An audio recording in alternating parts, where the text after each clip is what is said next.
really interesting and that I did not know is that the US is one of only two countries, I think you said US and Australia, that allow the pharma industry, New Zealand. New Zealand, that's right, to allows the pharma industry to put out ads on media.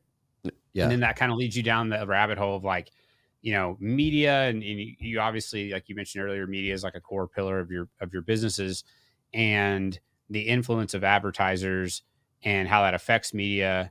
And you look at like, I mean, even I've experienced it at a small scale. I haven't had many sponsors, but I had like a Bitcoin mining sponsor for a while. And, look, if I had to come out like right after I signed that and been like, pumping some shit coin or like saying that I didn't like Bitcoin, like they probably would have, that would have been viewed negatively. And that's like at a small scale. So just like your thoughts on the media business and can Elon even do what he's trying to do? Is there even a way to basically break free from that? Because he made mention multiple times that their business has basically been decimated in response to this idea that people can say whatever they want on the platform. Yeah, and that's what I think he's tried to do with the subscription model, which is why I was willing to pay. Like I've used Twitter for well over a decade now. I believe I've joined in 2011, and it's brought in a tremendous amount of value to my life. Again, we talk about podcasts as an incredible networking tool, but the Twitter was the networking tool that allowed me to start the podcast. Like I use Twitter DMs to get a lot of, still do to this day. That's how I get most of the guests on the show is via DMs, and Twitter as a tool, whether it be networking or just a pure source of information that I've learned how to filter and use to my advantage, has been incredibly beneficial to my life personally. And so when he opened up the subscription floodgates to pay, that's why I was happy to pay $8 a month, get a blue check, even though some people don't like that. But I think that's certainly a signal like, hey, we're going to try and monetize other ways. And me personally, I think subscription models are a great way to do that. And I'm willing to pay because, again, Twitter's brought me tremendous value over my life. With the subscription model, again, we'll beat the dead horse here. I do wish you could do it with Bitcoin and not have to give your phone number, credit card information, email address, all of that. That would be really cool.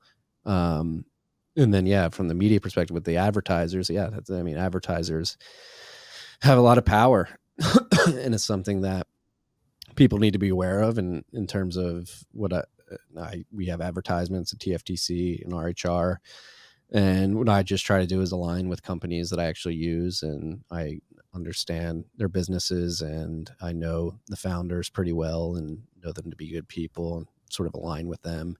And something I can feel happy talking or shilling to my audience. And then on top of that, when they make mistakes, that's one thing that sets us apart, I think, at TFTC and RHR, is that we are critical of our advertisers when they make mistakes. We've had data security breaches. We had a whole thing with Compass mining. We're very transparent about all that, and it's something we tell advertisers up front. It's like, hey, if you fuck up, we're going to be critical because we have to be, because we have this two-way sort of information flow with our audience, and the ones that get it, and they understand, and they're adults and able to take the criticism when it comes. But in terms of monetizing a media business, what we've decided to do is just partner with companies that we use and that we feel comfortable shilling because we do use them, and then being upfront with them, like, hey, if you mess up, we're going to be critical.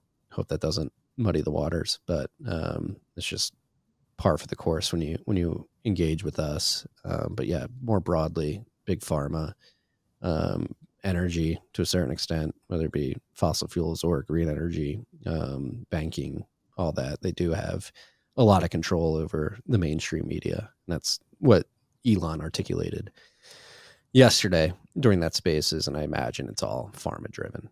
It is pretty disgusting that we are one of the two countries that openly shills pharmaceuticals to the masses, and a lot of this stuff is just making people sicker, less healthy, and something that I would prefer we focus on from a healthcare perspective here in the United States, preventative care. Like, why aren't we teaching people how to be healthy and actually not get to the point where they need pharmaceuticals?